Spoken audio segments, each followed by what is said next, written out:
Ok, vamos lá então para Mateus capítulo 7. Vamos lá. Mateus capítulo 7, versos 16 a 20, nós estamos dando continuidade ao estudo da semana passada. Frutos ou aparência, a evidência da fé verdadeira. Mateus capítulo 7, versos 16 a 20. A palavra do nosso Deus vai nos dizer o seguinte: pelos seus frutos os conhecereis. Colhem-se, porventura, uvas dos espinheiros ou figos dos abrolhos?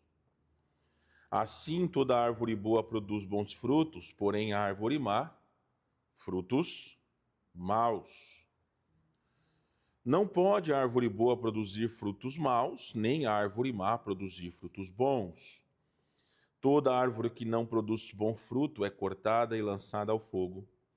Assim, pois, pelos seus frutos os conhecereis. Vamos orar a Deus. Queremos, Senhor, em Sua presença nesta noite, agradecer-te pela oportunidade que nós temos de, com a igreja aberta, receber o Teu povo, a fim de que possamos cultuar o nome do Senhor. Oramos por aqueles que estão enfermos e Tu sabes que o tempo tem sido propício a isso, principalmente para crianças. Mas ainda assim, Senhor Deus, nós temos a oportunidade de fazer o nosso melhor para Ti, de nos atentarmos à Tua voz, ao Teu Espírito, termos o nosso tempo em nossas casas, cultuarmos o Senhor com as nossas vidas. Assim como temos lido cada domingo, que nossas vidas sejam um sacrifício perfeito ao Senhor.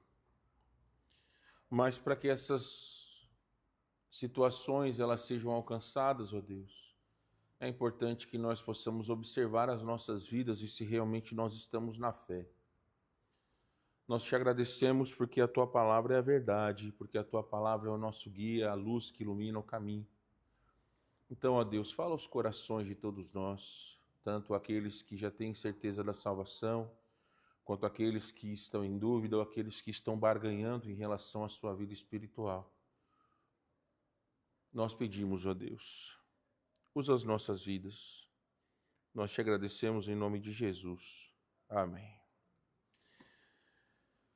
Muito bem, meus irmãos. Nós começamos na semana passada, na verdade, falando sobre esse estudo, e ele é uma continuação do estudo que nós falamos, o estudo de número 1, chamado A Graça que Transforma, a marca da verdadeira salvação. Talvez, algumas vezes que eu, como pastor, eu falo sobre o cristianismo atual, aqueles mais velhos, talvez eles vão estar um pouco mais situados naquilo que eu digo, por mais que não sou alguém assim que tenha tanta experiência de vida cristã, mas são 28 anos que eu frequento a igreja. Eu já passei por igrejas em vários estados do Brasil, já visitei o Amazonas, eu já visitei Brasília, eu já visitei Goiás, Rio de Janeiro, São Paulo, Minas Gerais, já visitei e os estados todos do Sul, Paraná, Santa Catarina e, claro, o Rio Grande do Sul. Então, eu não posso dizer ao certo quantas igrejas eu já frequentei. No Paraná foram 4 anos, 5 anos, na verdade, que nós frequentamos igrejas. Então, são várias as situações que nós já vimos. Igrejas que estavam em franca ascensão, crescimento espiritual. Igrejas que estavam em franca decadência, estavam realmente não longe de Deus, mas a igreja estava cada vez mais esvaziada. E a grande situação, o que é comum em todas as igrejas, e que essa daqui não é diferente, é que o cristão que realmente ama a Deus, ele vai se esforçar para fazer o seu melhor para Deus. ele não vai se esforçar só na igreja ou para vir à igreja, mas ele vai se esforçar para fazer o seu melhor para Deus dentro das suas limitações, dentro das suas dificuldades. Ainda assim, ele vai demonstrar o seu amor a Deus, ele vai demonstrar o seu apreço às coisas de Deus. E, diferentemente do que talvez a boa parte dos cristãos, ele vai entender a sua necessidade de estar na casa de Deus. É muito interessante quando Davi ele fala sobre a necessidade de estar na casa de Deus. Você pode pegar a sua Bíblia e ir para os Salmos. Deixa eu só confirmar aqui.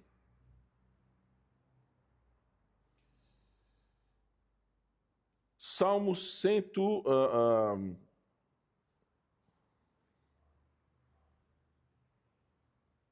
Salmo 132, versos 3 a 5.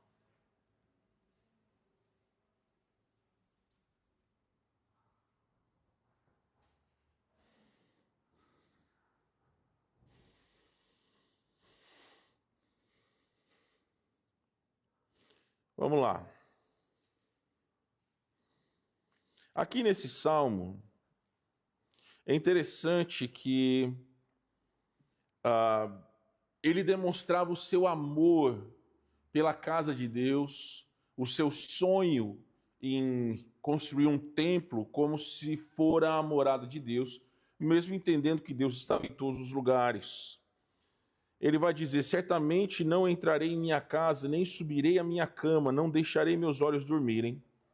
E aí, por uma parte, enquanto não encontrar um lugar para o Senhor, uma habitação para o poderoso de Jacó. E é interessante que no texto ele mostra a sua necessidade de, sabendo que ele tinha um lugar para estar, e não tinha um lugar propriamente para que todo o povo pudesse adorar a Deus. No Salmo de número 27, você pode ir para lá, e aqui eu vou citar algumas referências rápidas. Salmo 27, verso de número 4, a única coisa que peço ao Senhor, e o meu maior desejo, é morar na casa do Senhor todos os dias da minha vida. Então, nós vemos como Davi, ele priorizava a presença de Deus acima de todas as coisas, mesmo tendo trono, mesmo tendo exércitos, bens, ele priorizava a presença de Deus na sua vida. O Salmo 122, verso 1, fiquei feliz quando me disseram, vamos à casa do Senhor. Então, cultuar a Deus, ir ao templo, não era um peso para Davi, era uma alegria. Ele via a adoração pública como um privilégio coletivo e como um privilégio festivo. E aí, meus irmãos, quando nós olhamos, hoje em dia, nós vemos que talvez nem todos os cristãos, nem todos os crentes, eles têm por importante estarem na igreja, cultuarem a Deus, não entendem a bênção que é estar diante do Senhor, estar em comunhão com os irmãos. Às vezes nós damos mais atenção, nós damos mais valor a algumas coisas que nós perdemos. Muitas igrejas hoje, elas têm aderido a algo que não é antibíblico, eu deixo claro, mas que eu, como pastor, noto que enfraquece aqueles que realmente amam a Deus. Muitas igrejas estão com a moda de terem apenas um culto por domingo, não mais 2 cultos. E eu sou do seguinte pensamento: quanto mais você tira a Bíblia do povo, mais as pessoas vão gostar. Quanto mais você deixa as pessoas livres para fazerem as suas próprias coisas, mais as pessoas vão gostar. Então, às vezes, alguns dizem assim, mas a gente pode ir, a gente trabalha a semana inteira, fazemos coisas a semana inteira, então é o momento que eu quero sair com a minha família e eu quero fazer outras coisas. Bom, Eu garanto para vocês que talvez nem todos, mas boa parte das pessoas que fazem isso, elas não têm 100% de certeza que sua família serve a Deus de todo o coração. Nem todos aqueles que priorizam outras coisas, eles conseguem ter a satisfação da sua alma, ter a satisfação do seu tempo com Deus. Porque o cristão, como o texto que nós lemos, ele frutifica para o bem, ele frutifica para a glória de Deus. E é claro que eu não estou dizendo que a característica maior de um cristão fiel é estar na igreja. Eu disse para vocês na semana passada que a característica principal, e a gente já vai ver sobre isso, é sobre frutificar. E frutificar, principalmente, nós vamos fazer isso quando nós estivermos da porta para fora da igreja. É mostrarmos a nossa fé, é mostrarmos o nosso amor a Deus no dia a dia, no nosso... como viver com as pessoas em casa, na rua, no trabalho, com a família. Então é aí que nós vamos colocar realmente quem nós somos. Mas é impossível nós não colocarmos a importância de cultuarmos a Deus. É triste quando há necessidade do irmão dizer o seguinte: o pastor não vai estar aqui, é importante os irmãos virem para a igreja. Tem que ficar lembrando o povo que é importante vir à igreja. E ainda assim, meus irmãos, nem todas as pessoas elas entendem a importância de nós cultuarmos a Deus. É por isso que nós falamos e começamos essa pequena série de estudos sobre...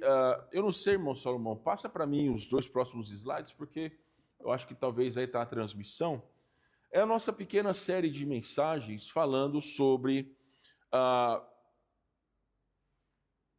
deixa ele colocar ali o nosso slide. Vivendo a graça transformadora. É isso que realmente vai mostrar a diferença nas nossas vidas. Quando a palavra de Deus vai dizer que em Cristo nós passamos das trevas para a sua maravilhosa luz. Então o que transforma, o que é Deus.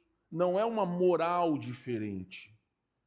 É claro que se uma pessoa ela começa a frequentar a igreja, consequentemente ela vai aprender bons costumes.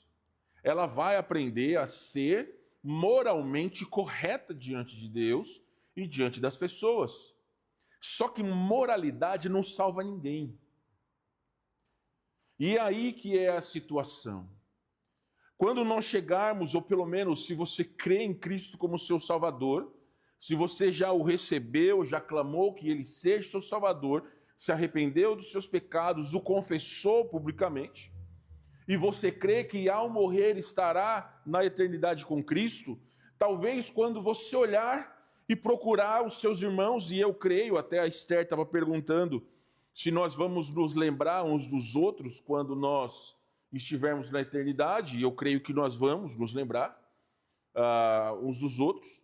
Então aí nós vamos talvez, depois daquele vislumbre inicial de ver Cristo e aquele mundaréu de pessoas salvas, talvez nós vamos começar a procurar as pessoas com quem nós compartilhamos a fé aqui na terra. E a situação é que será que realmente nós vamos encontrar todos aqueles que hoje nós cremos que são nossos irmãos em Cristo? E a grande situação é que não. Nós já falamos que no céu nós vamos ter algumas surpresas. Pessoas que nós achávamos que lá estariam e não estão. Pessoas que nós achávamos que não estariam e lá estão. Porque o que salva não é a religiosidade. O que transforma a vida de um homem das trevas para a maravilhosa luz de Deus é a salvação em Jesus Cristo. E é essa tese que nós temos defendido. Que alguém que ama Jesus, que foi transformado por Deus, ele não pode, ele não consegue viver como se nada tivesse acontecido. Ele não consegue viver como se os seus pecados, a sua vida antes de Jesus, ela fosse comum. Então, as palavras que saem da minha boca, eu não posso ser o mesmo. Se antes eu falava palavras torpes, palavrões e tudo mais, em Cristo eu já não posso mais viver dessa maneira. Se eu tinha práticas imorais antes de conhecer Jesus, em Cristo eu não posso ter essas atitudes.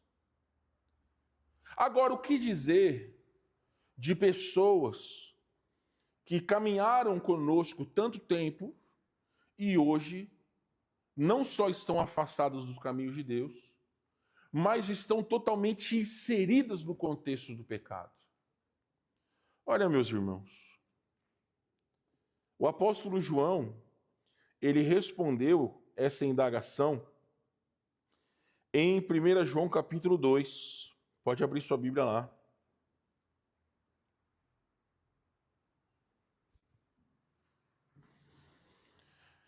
E nós falamos sobre isso na semana passada. 1 João capítulo 2, verso de número 19. Alguém lê para nós, por gentileza?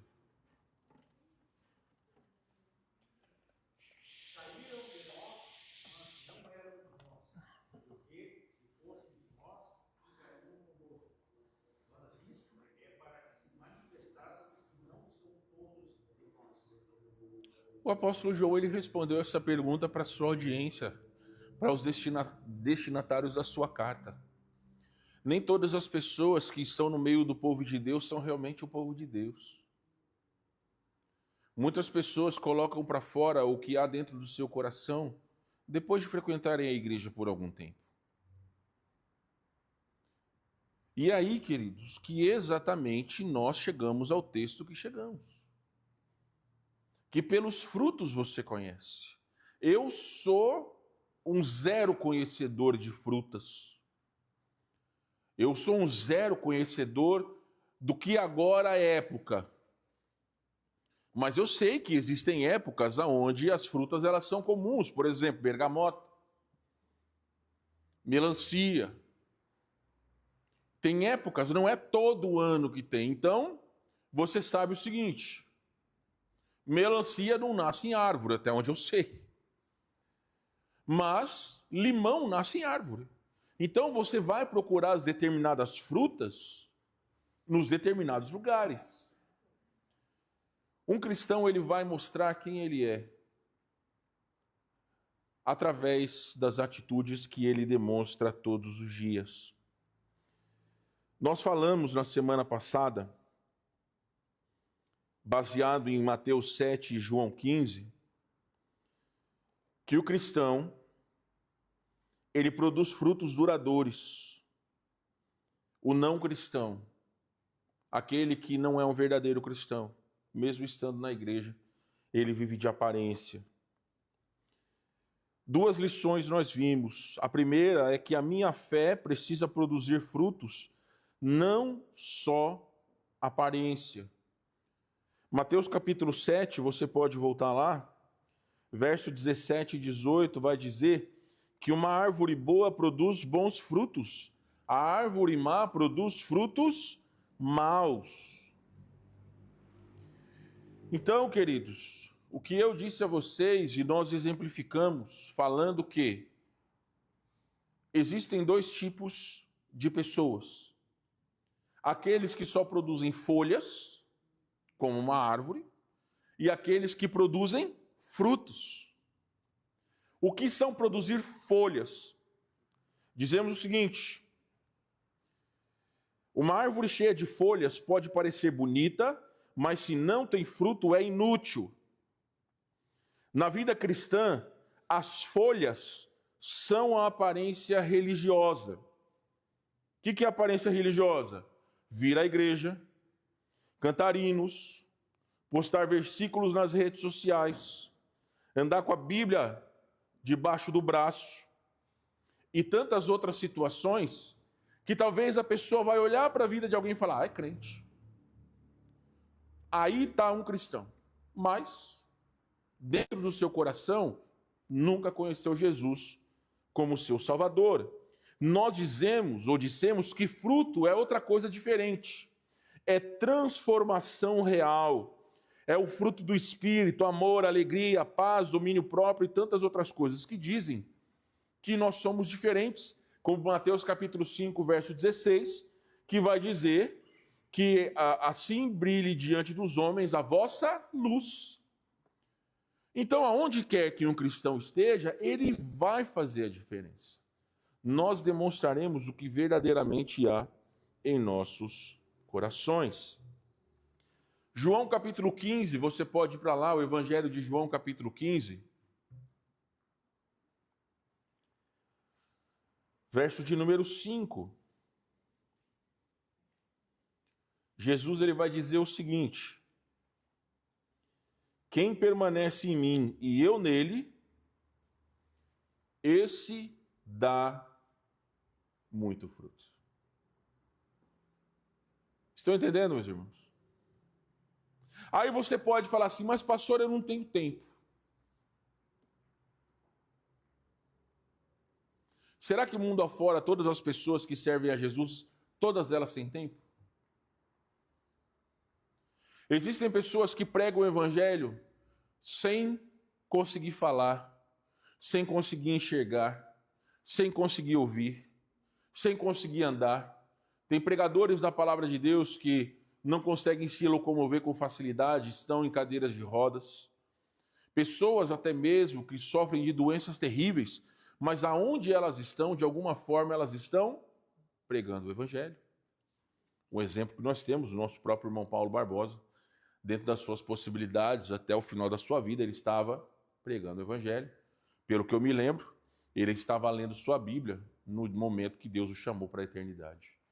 Então essa é a diferença de alguém que realmente ama a Deus e de alguém que simplesmente está na igreja para mostrar algo que não é. E aí nós vamos para 1 João 3,9. 1 João 3,9, na versão NVT, vai dizer que aquele que é nascido de Deus não continua a pecar deliberadamente. Então, a nossa atitude para contra o pecado, ela é de luta. Nós vamos cair, nós vamos pecar, mas é uma relação de luta. Alguém que não pertence a Jesus vai pecar e não vê problema nenhum nisso. Vai fazer o que for, vai xingar, vai mentir, vai ser imoral nas suas atitudes, vai ser adúltero ou adúltera com os seus olhos, vai mentir ao governo nas suas questões, vai ser corrupto nas pequenas coisas.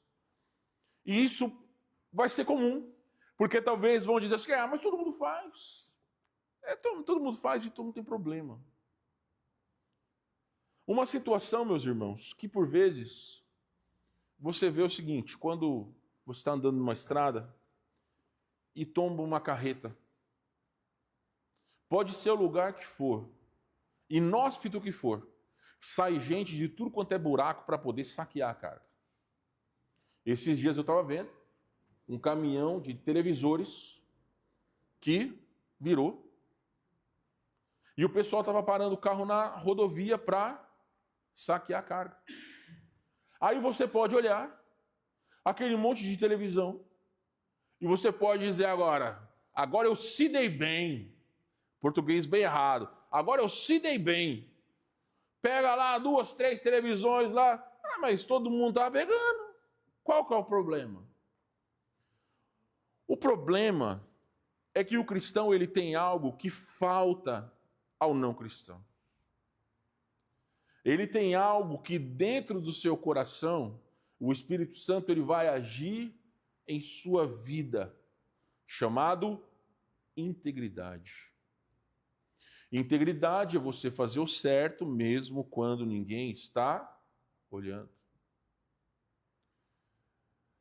Aí, meus irmãos, às vezes nós procuramos desculpar as nossas atitudes, achando que talvez um erro possa justificar o outro. Quando, na verdade, a regra diante de Deus é uma só. Não se pode barganhar com Deus, e principalmente em relação à vida espiritual. Não se pode barganhar com Deus, porque em algum momento nós vamos colocar aquilo que há dentro dos nossos corações. São 17 anos nessa igreja. Muitos estavam sentados nesses bancos que hoje estão, nem aí para Deus. O que talvez, e eu já disse isso algumas vezes, é claro que a gente nunca fica feliz quando alguém sai da igreja, mas ninguém pode nos acusar de pregar heresia nesse púlpito. Pessoas saem pelos mais diversos motivos, mas ninguém pode dizer que heresias estão sendo pregadas aqui. Sabe qual que é o problema? O problema é que nós somos humanos. E sendo humanos, nós temos relacionamentos. E relacionamentos, por vezes, eles trazem problemas. Nós temos problemas na nossa casa. Nós temos dificuldade, muitas vezes, de lidar com o marido, com a esposa, com os filhos, mas nós chegamos na igreja e queremos que os nossos irmãos sejam perfeitos. Nós queremos que as pessoas sejam conforme nós queremos. Mas a grande situação é a seguinte: você está sendo aquilo que as pessoas querem que você seja? Ou você está sendo aquilo que realmente você queira que Deus seja o que você quer? Porque nós não podemos viver de aparência. E aí, meus irmãos, nós falamos de Maria Madalena. Maria Madalena, em Lucas capítulo 8, verso 2, Jesus tinha tirado 7 demônios dela. Então, se Jesus tinha tirado 7 demônios dela, antes de Jesus ela não conhecia Jesus. Mas já em João capítulo 20, verso 18, ela é uma daquelas que primeiro chega no sepulcro de Jesus, depois que ele havia sido crucificado. Então, a nossa tese é que ela era uma antes de Jesus e ela era outra depois de Jesus. Então, como que nós podemos dizer que nós amamos a Deus se as nossas atitudes elas continuam a mesma? Se dentro do nosso lar nós não mudamos nada. Hoje pela manhã nós perguntamos se é normal um marido ficar gritando com a esposa dentro de casa e ficar pedindo desculpas. Não é normal esse tipo de coisa. Porque a Bíblia vai dizer que gritaria é uma das obras da carne. Então, esse tipo de situação não deve acontecer na vida de um cristão. A segunda lição que nós aprendemos é que uma fé sem fruto é auto-engano. João 15, 2 diz o seguinte: todo ramo que estando em mim não dá fruto, ele corta. E eu deixei muito claro para os irmãos, meus queridos, que o maior problema de uma fé inútil é que ela é extremamente perigosa. Quando Jesus ele fala que todo ramo estando em mim não dá fruto, ele corta, eu expliquei 2 questões para vocês, meus irmãos. Como alguém pode estar em Cristo e mesmo assim não ser salvo? A palavra de Deus, ela trata isso em alguns exemplos, algumas parábolas, como por exemplo do trigo e do joio. Jesus falando que no meio do trigo há joio. E que só de olhar não dá para você saber. Se você digitar no Google depois, olhar um vídeo ou uma imagem, trigo e joio, somente aqueles que realmente conhecem, eles vão ver a diferença. Para quem é leigo, talvez não vai ver. Então, dentro da igreja, você pode olhar assim e falar: todo mundo conhece a Deus. Todo mundo é salvo em Jesus Cristo. Então, o que o apóstolo João, usando as palavras de Jesus, está dizendo, é que algumas pessoas vão se dizer estando em Cristo, mas na verdade não estão.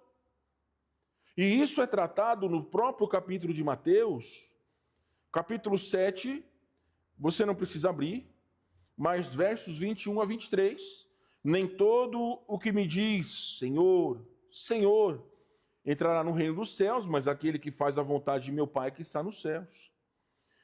Muitos naquele dia hão de me dizer, Senhor, Senhor, porventura não temos nós profetizado em seu nome, em teu nome não temos expelido demônios, em teu nome não fizemos muitos milagres. Então eu lhes direi explicitamente, nunca vos conheci. Apartai-vos de mim, vós que praticais a iniquidade. Então, 2 lições nós aprendemos sobre estar em Cristo e não ser salvo. A primeira delas é que nem todo vínculo com Cristo é salvífico. Nem todo mundo que fala o nome de Deus conhece a Deus verdadeiramente. Eu disse que existe um vínculo externo, que é um vínculo visível, e um vínculo interno, que é real. O joio e o trigo, nós já falamos. Já falamos sobre 1 João 2,19, sobre aqueles que estavam no meio de nós, mas saíram de nós. E nessa perspectiva, nós vemos pessoas que parecem estar em Cristo. Estão na igreja, por vezes tomam ceia, conhecem a doutrina, sabem as respostas bíblicas, têm aparência de piedade, mas nunca foram regenerados. Por quê? Novamente, as palavras de Jesus. João 15, 2. Todo ramo que estando em mim, ou seja, externamente ligado a Jesus, não der fruto, ele corta. Então, alguém que está ligado a Cristo somente externo, o irmão Salomão regeu os hinos aí. Nós estávamos cantando, mas eu sei quem tenho crido, estou bem certo que é poderoso para guardar o meu tesouro até o dia final. Qual que é o tesouro? A nossa alma. Então nós estamos talvez dizendo com a nossa boca que nós cremos que Jesus está guardando nossa alma para o dia em que nós o encontrarmos. Mas, se isso não é uma verdade, se alguém ainda não fora transformado, você pode estar cantando que crê em Jesus, mas ao fechar os olhos nessa vida, você abre os olhos e vai contemplar o inferno. É isso que muitas pessoas não entendem.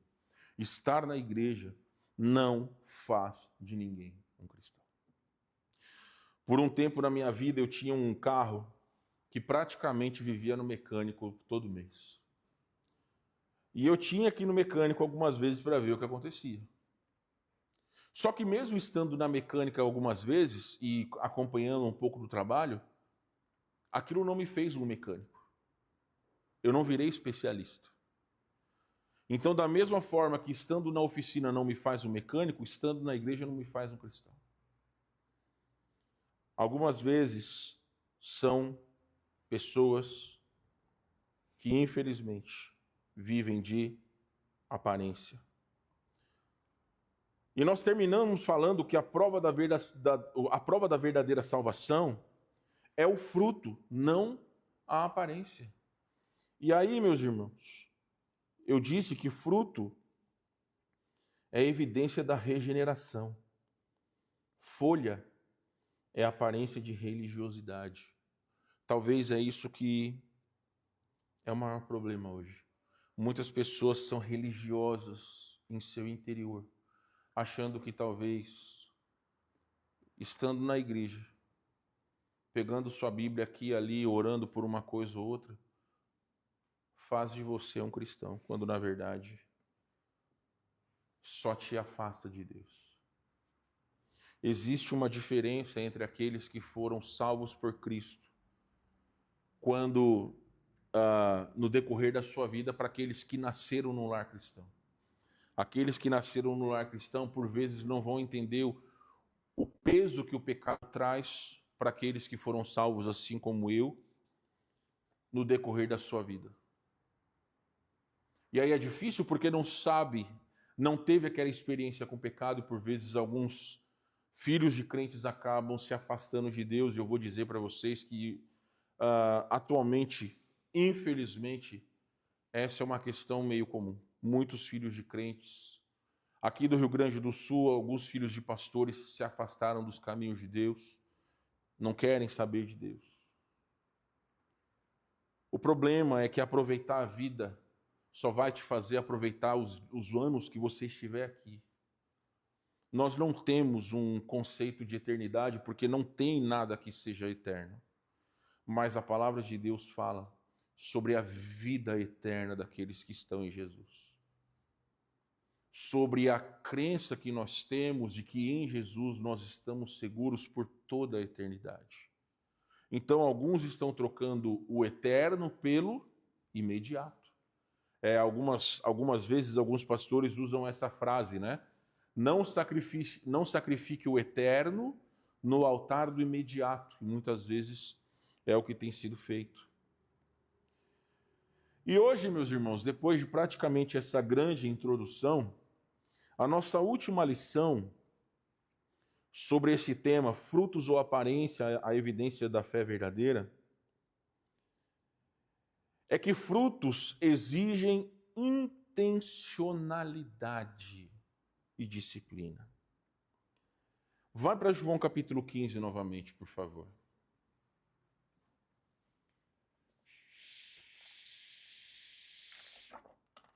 Intencionalidade é algo ser feito de maneira intencional.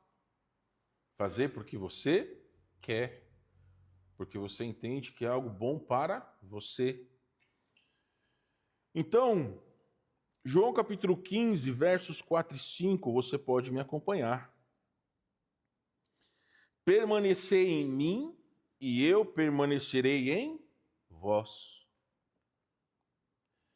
Como não pode o ramo produzir fruto de si mesmo se não permanecer na videira? Assim nem vós o podeis dar, se não permanecerdes em mim. Eu sou a videira, vós os ramos. Quem permanece em mim e eu nele, esse dá muito fruto. Porque sem mim nada podeis fazer. Então entenda uma coisa. Produzir frutos exige esforço. Nós, usando o exemplo dessas últimas escolas dominicais, falando sobre os deveres dos cônjuges, falamos hoje sobre os deveres dos maridos e na próxima oportunidade falando sobre os deveres das esposas. Quando a palavra de Deus é pregada, o que nós temos que fazer? Toda vez que você estiver na igreja ouvindo uma pregação, o que você tem que fazer? Primeira coisa é ouvir. Existe uma diferença entre ouvir e escutar. Escutar, por vezes, é entrar por um ouvido e sair pelo outro. Ouvir é você, de alguma forma, procurar atentar-se àquilo que foi falado, aplicar na sua vida e procurar ser diferente para a glória de Deus. Então, eu, como cristão, eu preciso analisar a minha vida e, tratando sobre essa questão do casamento, como eu posso ser melhor para Deus e para, no meu caso, a minha esposa. Eu disse, quando nós estávamos falando sobre os deveres dos cônjuges, que nós casamos não para ser felizes, nós casamos para fazer o outro feliz. A maior prova de amor que nós temos não são presentes, não é a questão física. A demonstração que nós temos de amor é quando nós queremos fazer a outra pessoa feliz. E aí nós buscamos o bem-estar dela. E como cristãos, essa é a grande realidade. Então, se eu, como filho, amo os meus pais, eu quero fazê-los felizes. Se eu amo os meus filhos, eu quero fazê-las felizes. E por aí vai. Só que quando nós sentamos nos bancos da igreja, nós vemos as coisas sendo pregadas e ensinadas, e a gente não está nem aí, alguma coisa está errada. Então, dar frutos exige que nós sejamos intencionais, exige esforço, que nós queiramos ser diferentes. E vamos além. Romanos capítulo 6, verso 4, você pode ir lá. Romanos 6, 4, vai dizer o seguinte: fomos, pois, sepultados com ele na morte pelo batismo, para que, como Cristo foi ressuscitado dentre os mortos pela glória do Pai, assim também andemos nós em novidade de vida. Sabe o que é novidade de vida? Eu vou lhes explicar. Uma coisa que eu detesto, odeio de verdade, é mentira. Odeio mentira. Odeio mentira. Por quê? Porque antes de conhecer Jesus eu era extremamente mentiroso. Meus pais realmente não acreditavam em mim porque eu era realmente mentiroso. Quando eu conheci Jesus como meu Salvador, uma das coisas que eu tirei da minha vida foi a mentira. Ah, pastor, então quer dizer que você nunca mais mentiu? Lamentavelmente eu menti. Mas eu posso dizer para vocês que foram poucas vezes na minha vida e era como se tivesse uma faca entrando no meu peito. Porque algumas vezes, ou a grande maioria das vezes que eu menti, eu fui atrás para pedir perdão e consertar a mentira que eu fiz. Já aconteceu com uma pessoa ímpia, às vezes você tem uma situação de falar a verdade ou falar mentira e você sofreu os danos por você falar a verdade. Sim, esse sou eu.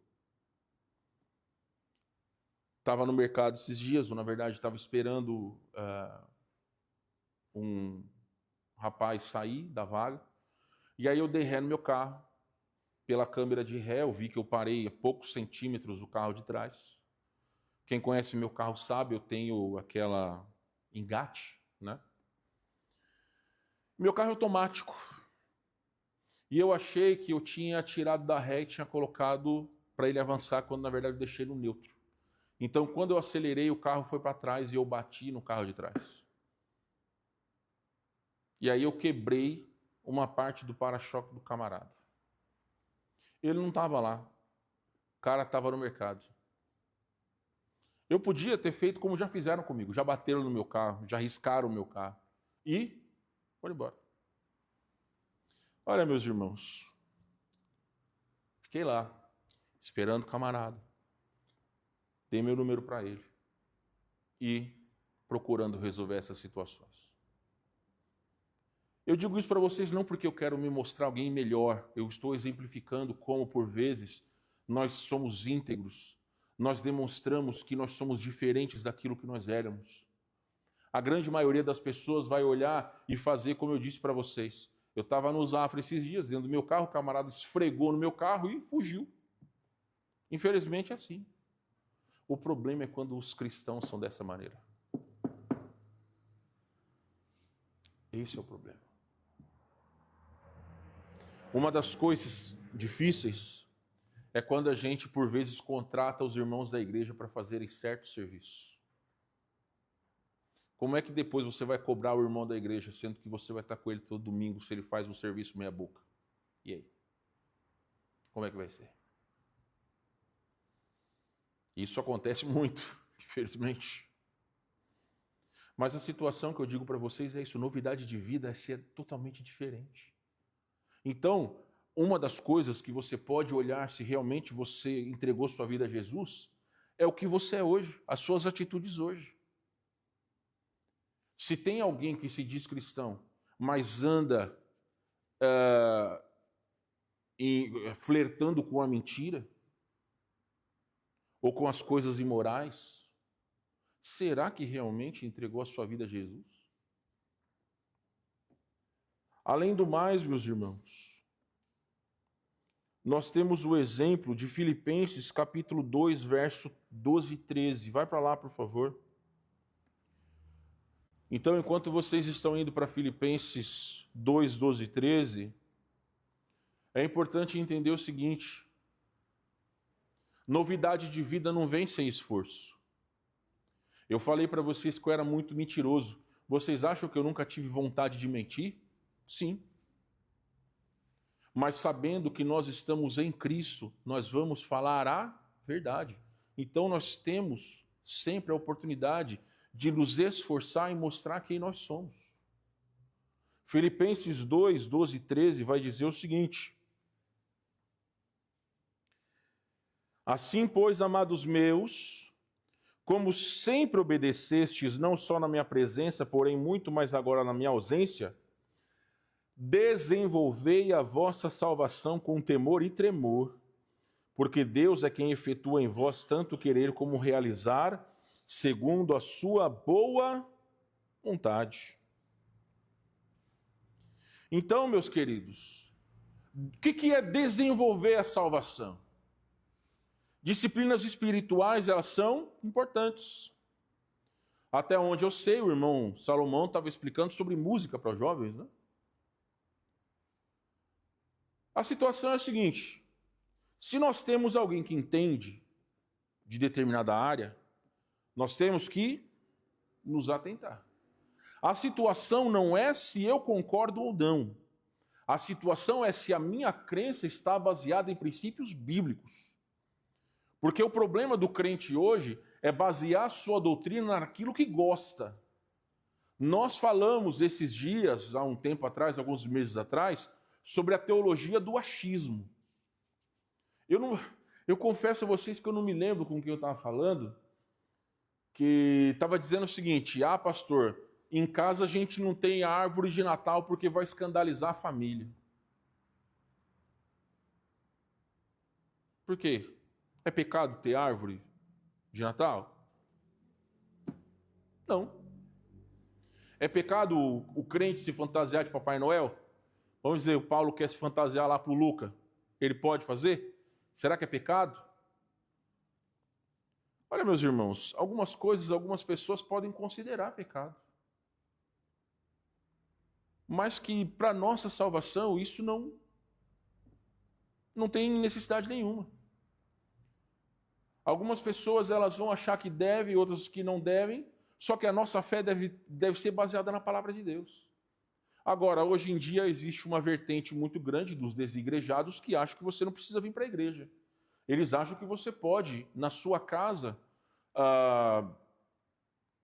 louvar a Deus.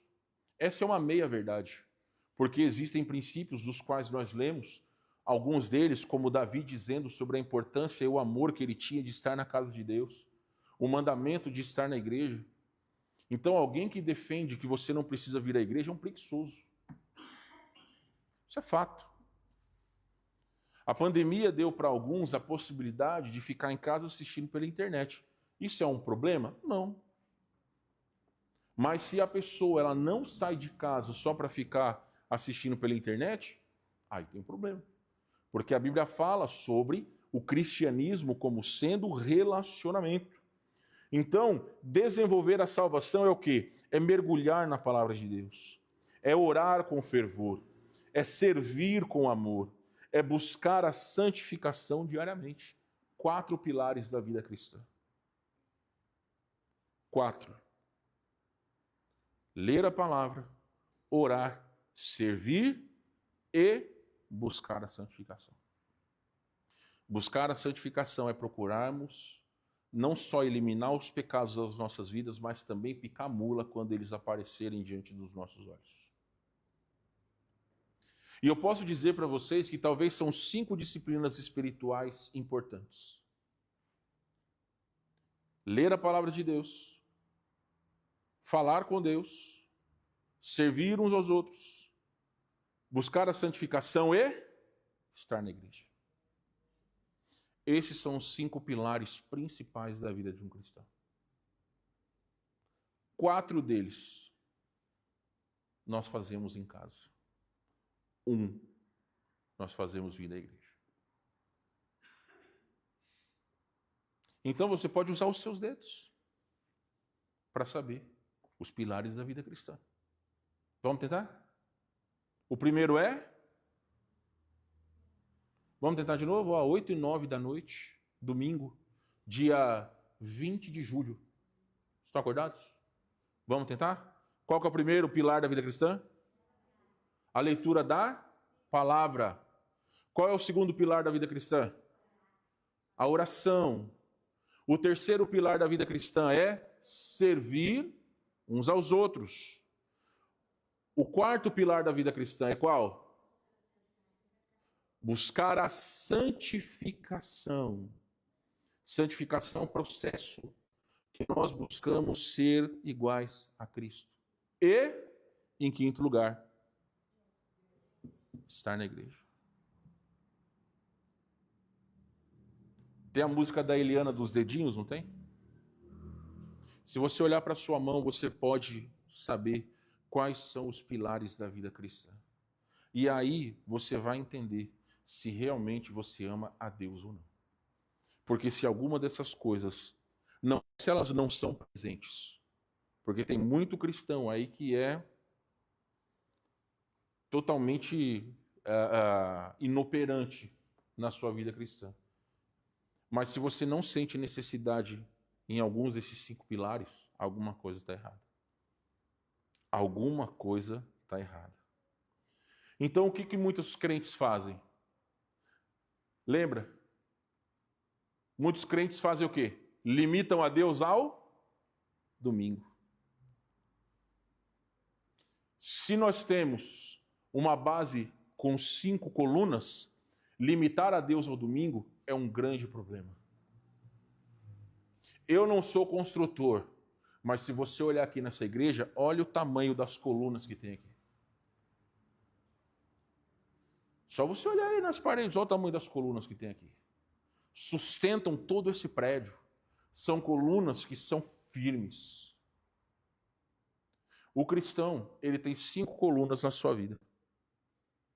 Se limita-se Deus apenas ao domingo, as outras 4 estão inoperantes, você acha que esta casa, como Jesus exemplificou, ela está firmada na rocha? Será que é uma vida cristã sólida? Vocês sabem da resposta. Então existem cristãos que vivem como se a fé fosse um hobby. Vivem como se Deus fosse um acessório e não como o Senhor das suas vidas. Isso é um cristianismo superficial. 1 Coríntios 9, 24 a 27 vai nos chamar a sermos como atletas que disciplinam o seu corpo, buscando prêmio. Nós, como cristãos, não almejamos um prêmio físico, mas almejamos satisfazer a vontade do nosso Deus. Então, nossos pecados de estimação, raiva, orgulho, cobiça, preguiça, imoralidade e tantas outras coisas, não vão sumir sozinhos se nós não lutarmos. Já aconteceu no passado, já disse para vocês, há muitos anos atrás, um jovem que não está aqui com a gente. Ele chorando para mim, pastor, eu já aceitei a Cristo várias vezes, mas eu não consigo me livrar de determinado pecado. Falei para ele, olha, você não está entendendo o que é salvação. Você entregar a sua vida a Cristo não quer dizer que você vai olhar o pecado e simplesmente, como um passe de mágica, eu não quero mais pecar. Não. A vida cristã, meus irmãos, é você entender que se você pecar, você vai estar ofendendo a santidade de Deus. É você entender que aquilo vai te afastar de Deus. É você entender que há uma luta contra o pecado diária. Então isso vai mostrar que nós somos diferentes. Então, os pecados de estimação só vão embora com uma luta diária pela força do Espírito. E aí, imagine sua fé como uma árvore frutífera. Sem cuidado diário, ela não dá fruto. Aqui atrás nós temos uma árvore de bergamota. Ano passado ela deu umas boas bergamotas. Esse ano... Só que já me falaram que você tem que podar, que você tem que fazer isso, tem que fazer aquilo, mas eu não fiz. Porque eu não sei. Podia fazer? Podia ir atrás? Podia. Mas nessa questão, eu fui preguiçoso e não fiz. Então, é um exemplo que eu digo para vocês. Se o ano que vem quiser que dê frutos, tem que fazer o correto. As árvores lá na frente, ou as plantas que nós temos na igreja, se nós queremos que elas fiquem frutíferas ou que elas cresçam, é necessário cuidado. Se não cuidar, se deixar o tempo, elas morrem. Simplesmente assim. Então, a nossa fé se nós não cuidarmos, ela não dá fruto. Então, as perguntas que vocês têm que responder: eu estou sendo intencional na minha fé? Estou lutando contra o pecado ou deixando a vida passar? Estou vivendo para produzir frutos que glorifiquem a Deus? Então, para concluir essa noite, meus irmãos, 2 Coríntios 5:17. Vai lá. Vamos lá, meus irmãos. 2 Coríntios 5:17.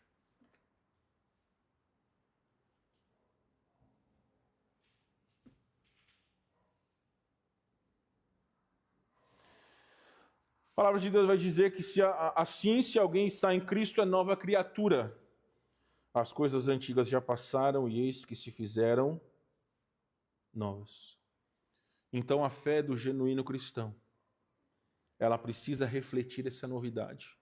Ah, pastor, eu tenho, como no meu caso, 27 anos de vida cristã.